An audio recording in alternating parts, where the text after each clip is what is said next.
Kevin, you're undefeated, you're Commonwealth champ, but January the 12th against the British champion Carl Johansson, is it fair to say the biggest test of your career?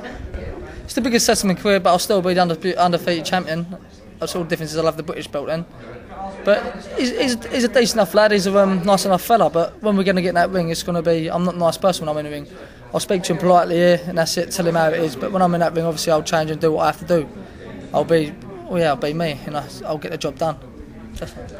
I know you're Commonwealth champion, that gives you the confidence, you're undefeated, that gives you the confidence, but this is a man here who's tough. He knows how to grind it out, he's had 30 fights, and he can also hit really accurately. We've seen him, you give him a target and he'll hit it. You know, in your training leading up to this fight, it's got to be a little bit different for you, a little bit more intense, because this is the deal here, and you're in your own backyard. It's a big deal, but in training it ain't changed much. We've done the exact same what we do for most fights. We train very hard. We train hard for every fight. I've been sparring obviously with Colin Lyons a lot, so he's been and done it all. He's British and European champion. He's boxed at world level. He's been 12 rounds with Witter, so sparring with him and doing lots of rounds with him, you're not going to get no better than that. If you can move out the way of his jab, I'm sure I can move out the way of Carl's jab. If I can move out the way from one of obviously Colin's right hands, I'll definitely move out the way from one of his right hands. So I'm in good shape. I'm already in good shape now. So everything's going on. I'll be ready to beat him. Trust me. I asked him about your positives and negatives as a fighter. He says you've got fast hands, but you've never been hit. I'll ask you the same question about Carl Johansson. Yeah, he said I've got fast hands, but he didn't have no negative. But obviously his negative is his chin. He can hit, but then you can hit something if he's sitting there. If he's not there, you can't be it, can it? So I'm saying, obviously he's going to have to work, as I said, he'll work on speed, but I think it looks like he's been working on eating donuts, that's what I can see of him. But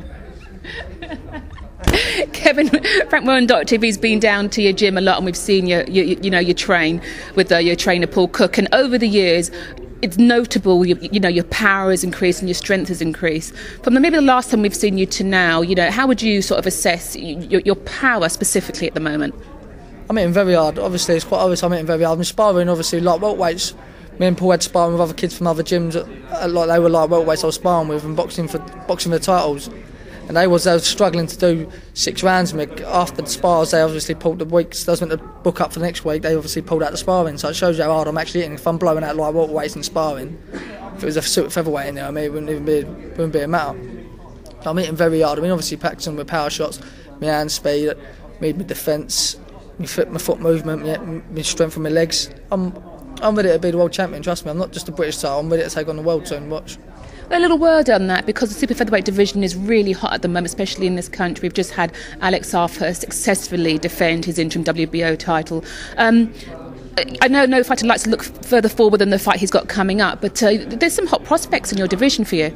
Yeah, most definitely. Alex is definitely there one day. It could be a fight there one day, whether he moves up or not. He boxed well the other week.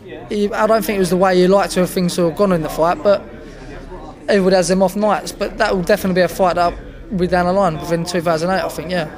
What would it mean to you to take this British title? You've got the Commonwealth title, you've also had, a version of other titles, but this British title on home ground, what would it mean to you? It means a lot, obviously. As a kid growing up, your dad wants you to win the Lonsdale belt, which is the British title.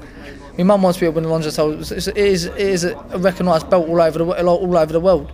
I've got my Commonwealth, and I want to go up the traditional belt, get the British, get the European, and go for a world title. So yeah, that's what I want. I can't wait. It's that belt. It's beautiful. I was looking at it then. I might as well just took it home with me instead of saving that to bring it on the night of the fight. Thanks, Kevin. Thank you very much, Colin.